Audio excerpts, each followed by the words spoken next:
Mary and Martha, who already crowned my Lord. Mary and Martha, who already crowned. Mary and Martha, who already crowned my Lord. Mary and Martha, who already crowned. Pleasant good morning, pleasant good morning. My name is Sister Jewel, and today my topic is Martha, the sister of Mary and Lazarus. I know you guys already heard the devotion on Mary.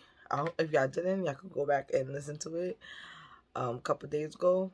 I explained Mary's side of the story and everything about Mary. Now, today I'm going to discuss Martha. And Martha is who becomes bitter or provoking. So I love Martha. A lot of people kind of like had a bad image on Martha, but I kind of like her. So Martha's most remarkable quality is that she is brave and loving. I say this because for those who don't know the story, Mary and Martha knew Jesus was coming. Jesus was on his way, on his journey, and he was on his way and he was passing through Bethany, which is where Mary and Martha reside. And Mary and Martha right away, as soon as Jesus arrived, right away went straight to him boldly, went straight to him and told him, like, hey, come in, this is our house and you could come in and stay with us.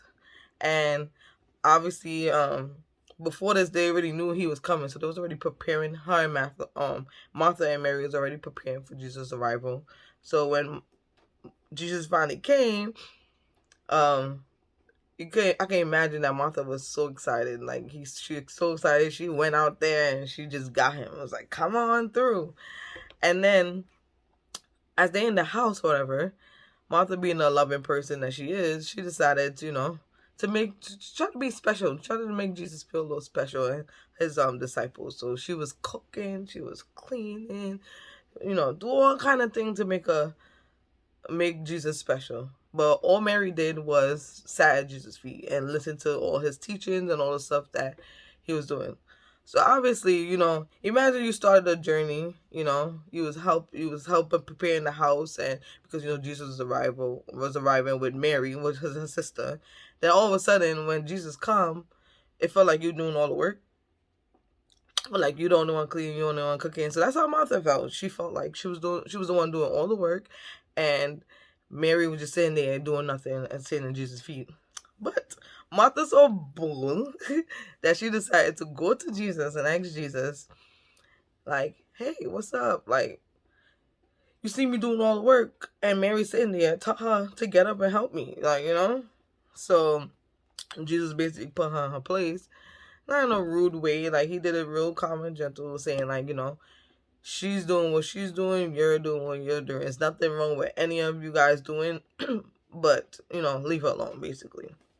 And Martha was furious, but, she learned her, I believe she learned her lesson, because she realized that, the most important thing was that both Mary and Martha serve, yet Mary understand the priority and the need of choosing to abide with Jesus, with Christ. So yes, spoiling Jesus and stuff like that. He didn't really ask for them to clean and cook and do all this nice stuff for him, but she did it out of her good heart, and there's nothing wrong with that. There's nothing wrong with that at all. But Mary chose to listen to his teaching and abide by his teaching and stuff, and there's nothing wrong with that neither. And actually, that would be preferred from Jesus, because he wants us to, live right and do right and be better and, stuff like that. So there was nothing wrong with it. Nothing wrong with what any of them do. That's why Jesus broke it down and said, you do what you do, and Mary do what Mary do. And there's nothing wrong with it. So there's also another part of the story. You can find this story in Luke. The most remarkable accomplishment, I would say, from Martha is when You find this in John chapter 11 when Lazarus was dead. And the most remarkable accomplishment, I believe, is that Martha acknowledged that God is God. I mean, Jesus is Jesus and God is God. Is the fact that she believed was an accomplishment, because if she didn't believe, then the miracle that had happened with Lazarus, I believe it would have never happened, because Jesus said it multiple times. He said it actually twice, that if you only, I am the resurrection and I am the light. So whoever lives and believes in me will forever live. And he kept stressing the fact that you need to believe, you need to believe, you need to believe. And because she believed right away, she admitted to him, saying that I believe that you're the Messiah, and I believe that you are God of God and Lord of Lords. And she believed it. That only because she believed, I believe that accomplishment is what made Lazarus alive. Even when she was down on herself, and she was, when Jesus finally came towards Lazarus and she was down on herself again, Jesus had to remind her again, you have to believe. And she did believe, and so said, so done. Lazarus was saved. Lazarus was risen from the dead. So that's definitely a most remarkable accomplishment. I want to encourage you guys to have a Martha and Mary spirit, because we want to abide and follow God's teaching and listen to what He has to say, but we also want to treat them good. Be bold, and courageous and brave, like how Martha was, and talk to God and tell Him what you want. But you can't be rude with it, and you can't be.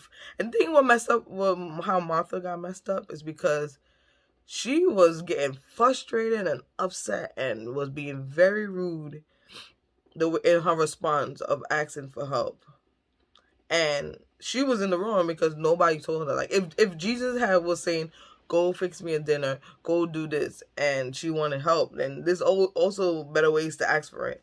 But she got caught up in the moment, and she got so frustrated because she was being overwhelmed by something that she took upon. And that's what caused her to get talked bad by Jesus. Sometimes, we can relate to this in reality. Sometimes, like, let's say, for example, we in church and we want to do every and anything to please people. Let's say, for example, we working in the kitchen and we want things to be a particular way. We want things to put in a particular lineup. This got to be nice and neat. And we're so caught up on the minimal things, the things that don't matter, that we lose track of what's important, which is people getting food. And we now focus on the little things that is causing problems, because we making it a big deal. We fussing and fighting over it, where we could just give them the food, So to me, that's like a example of, we getting frustrated and we getting upset about these little things, where the bigger picture is to get the job done. It's just to do what needs to be done. I want to also warn you guys not to be like don't get frustrated like Martha over simple things, especially things that is not needed or not necessary. Don't get frustrated and worked up and vexed and angry, because at the end of the day, you're the one that's vexed. At the end of the day, with the Martha and Mary story, Mary wasn't business. Martha was the only one of stressed, overwhelmed, and frustrated. For what? There's no reason why she was stressed and worked up for it. Like, she had no reason. She made her own self that way. And then another problem that she had was that she expected things from others. Like, she expected Mary to help her. How are you expecting and telling people their role to do? Like, you're now acting like a boss, or you're acting like you're in control. Like, how you telling Mary you supposed to help me, and you telling Mary what to do? Mary have a choice to do whatever she want to do, and if she want to sit down at Jesus' feet and teach and learn her lesson, then there's nothing wrong with that. But you can't get mad because she didn't do what you want her to do. That's like the big picture in this situation. But I pray, Heavenly Father, Lord, that all the people that's watching this today, I pray you guys have a good day and a blessed day. I pray that you learn your lesson about Martha and that you're able to have the good traits of Martha, the bravery and the boldness. I pray that you're able to learn the lesson and incorporate that lesson in your life, and to learn that even when you in the good heart and things that you do, it could simply be ruined by simple things and simple frustration and simple just the way that you do things. And I pray that you continue to strengthen each one of you guys. I pray that you guys tune in tomorrow for our next devotion.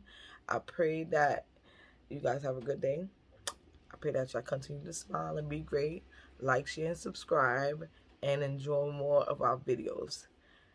Enjoy your day. See you guys.